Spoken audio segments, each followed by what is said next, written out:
हर हर महादेव। सभी को ज्येष्ठ मास की अमावस्या तिथि पर वट सावित्री का व्रत रखा जाता है। इस दिन सुहागिन महिलाएं अपने पति की लंबी उम्र के लिए व्रत रखती हैं और बरगद के पेड़ की पूजा करती हैं। मान्यता है कि ऐसा करने से वैवाहिक जीवन में सुख समृद्धि आती है और पति की उम्र लंबी होती है। ऐसे में आइए जानते हैं वट सावित्री व्रत को वट वृक्ष पर कितनी बार कच्चा सूत लपेटना चाहिए, इसकी पूजा विधि और महत्व के बारे में। ज्येष्ठ मास की अमावस्या तिथि पर रखा जाता है वट सावित्री का व्रत।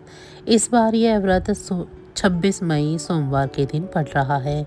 इसी दिन शनि जयंती भी है। वट सावित्री का व्रत सुहागिन महिलाएं अपनी पति की लंबी उम्र की कामना करने के लिए रखती हैं। मान्यताओं के अनुसार इस व्रत को रखने से जीवन साथी के ऊपर से समस्त संकट भी हटने लगते हैं। वट सावित्री के व्रत के दिन सुहागिन महिलाएं व्रत रखने के साथ साथ वट यानी बरगद के पेड़ की पूजा भी करती हैं और उस समय पर कच्चा सूत लपेटती हैं। इस दिन महिलाएं 16 श्रृंगार कर विष्णु जी, माता लक्ष्मी और वट वृक्ष की पूजा करती हैं। लेकिन क्या आप जानते हैं कि पूजा के समय बरगद के पेड़ पर कितनी बार कच्चा सूत लपेटना चाहिए और इसका क्या महत्व होता है? आइए जानते हैं इस बारे में इस वीडियो के माध्यम से। मान्यता है कि वट सावित्री के व्रत वाले दिन वट वृक्ष की पूजा करने से घर में सुख समृद्धि आती है और अखंड सौभाग्य की प्राप्ति होती है।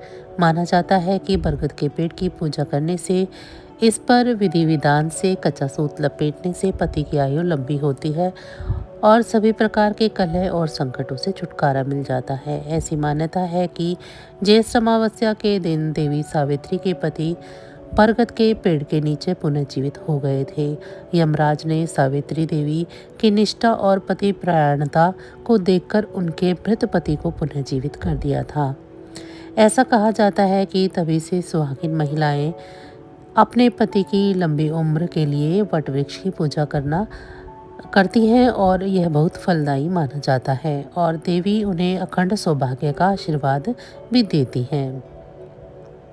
सुहागिन महिलाओं को इस दिन सुबह जल्दी उठकर स्नान आदि कर लेना चाहिए। इसके बाद व्रत का संकल्प लें और पीले या लाल रंग के वस्त्र धारण करें। माना जाता है कि वट सावित्री व्रत पर लाल या पीले रंग के वस्त्र पहनना बहुत ही शुभ होता है। साथ ही इस दिन 16 श्रृंगार भी जरूर करना चाहिए। अब शुभ मुहूर्त के मुताबिक वट वृक्ष यानी बरगद के पेड़ के पास जाएं और उसकी पूजा करें। इसके लिए हल्दी, कुमकुम, अक्षत, सिंदूर, कलावा, जल, फल और पूजन सामग्री जरूर लेकर आएं। अब सभी सामग्री अर्पित करने के बाद विधि विधान से वट वृक्ष की पूजा करें और फिर पेड़ पर कच्चा सूत लपेटकर परिक्रमा करें। वट वृक्ष की पूजा करने के बाद सावित्री सत्यवान की कथा का पाठ भी करना चाहिए और पति की लंबी उम्र की कामना करके इस प्रकार वट सावित्री व्रत के दिन पूजा करने से महिलाओं को सौभाग्य की प्राप्ति होती है। मान्यता के अनुसार बरगद के पेड़ की जड़ में ब्रह्मा, तने में भगवान विष्णु और डालियों में भगवान शिव का निवास होता है। यही कारण है कि वट वृक्ष को ब्रह्मा, विष्णु और महेश का संयुक्त रूप माना जाता है। साथ ही बरगद के पेड़ के नीचे की तरफ लटकी हुई शाखाओं में मां सावित्री का भी वास कहा जाता है। ऐसे में वट वृक्ष की पूजा करने और उस पर कच्चा सूत लपेटने से देवी सावित्री के साथ साथ त्रिदेवों की भी कृपा प्राप्त होती है। माना जाता है कि वट वृक्ष पर कच्चा सूत 7 या 21 या फिर 108 बार लपेटकर परिक्रमा करनी चाहिए। मुख्य तौर पर सुहागिन महिलाएं पूजा के दौरान बरगद के पेड़ के तने के चारों ओर 7 बार कच्चा सूत लपेटती हैं। 7 बार धागा लपेटने की यह परंपरा पुराने समय से चली आ रही है। माना जाता है कि वट वृक्ष पर 7, 21 या 108 बार कच्चा सूत लपेटना अत्यंत फलदायी होता है। ऐसा श्रद्धा पूर्वक करना पति पत्नी के 7 जन्मों के अटूट बंधन का संकेत माना जाता है। इस प्रक्रिया को वट सावित्री के दिन करने से घर में सुख, शांति और समृद्धि आती है। साथ ही इससे पति पर आने वाले संकटों का भी नाश होता है।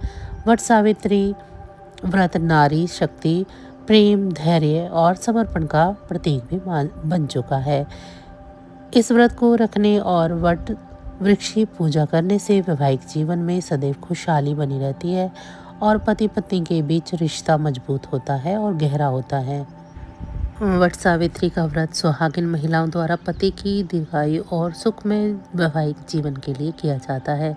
इस दिन वट वृक्ष की पूजा का विशेष महत्व है, क्योंकि इसी वृक्ष के नीचे यमराज ने सावित्री के पति सत्यवान के प्राण लौटाए थे।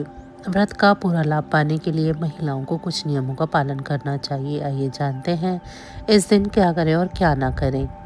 वट सावित्री का व्रत हिंदू धर्म में महिलाओं के लिए बहुत ही पवित्र और श्रद्धा से जुड़ा हुआ है। यह व्रत सुहागिन महिलाएं अपने पति की दीर्घायु और वैवाहिक जीवन में सुख समृद्धि बनाए रखने के लिए रखती हैं। इस दिन वट वृक्ष की पूजा की जाती है। ऐसी मान्यता है कि वट वृक्ष के नीचे ही यमराज ने सावित्री के पति सत्यवान के प्राण लौटाए थे। तभी से यह व्रत अखंड सौभाग्य की कामना के लिए रखा जाता है। साथ ही इस दिन वट वृक्ष की पूजा होती है। वट वृक्ष में त्रिदेवों का प्रतीक माना गया है। इस दिन महिलाओं को शास्त्रों में बताए गए नियमों का विशेष पालन करना चाहिए। यदि वे ऐसा नहीं करती हैं तो वट सावित्री व्रत का पूरा लाभ नहीं मिल पाता है। चलिए अब जान लेते हैं महिलाओं को क्या करना चाहिए। सुबह स्नान करके व्रत का संकल्प लें। इसके बाद श्रृंगार करके सावित्री और सत्यवान की कथा सुने। इसके बाद बरगद के वृक्ष की पूजा करें। जल, रोली, मूली, फूल, फल, चना, गुड़ आदि से पूजन करें। वट वृक्ष के तने के चारों ओर 7, 11, 21 या 108 सूती कच्चा धागा या मूली लपेटें। पति की लंबी उम्र की कामना करें और मन, वचन और कर्म से पवित्र रहें। कई महिलाएं दिन भर निर्जला उपवास भी रखती हैं। सावित्री सत्यवान के प्रतीक रूप में मूर्तियां, चित्र बनाकर पूजा करें। व्रत का पारण अगले दिन करें। व्रत खोलते समय ब्राह्मण या ज़रूरतमंदों को दान दें। आइए चलिए अब जान लेते हैं कि इस दिन क्या नहीं करना चाहिए। व्रत के दिन झूठ नहीं बोलना चाहिए, ना ही किसी का अपमान करना चाहिए। महिलाओं को इस दिन बाल और नाखून नहीं काटने चाहिए। इस दिन पति से कटु वचन या झगड़ा करने से बचें। व्रत के दिन अपवित्र वस्त्र ना पहने। वट सावित्री व्रत के दिन व्रती महिलाओं को दोपहर के बाद सोना नहीं चाहिए। तो बस आज की जानकारी इतनी ही थी। फिर मिलेंगे हम आपको ऐसी ही किसी अन्य जानकारी के साथ अगली वीडियो में। तब तक अगर आप सभी को मेरी जानकारी अच्छी लगी है तो वीडियो को लाइक करें।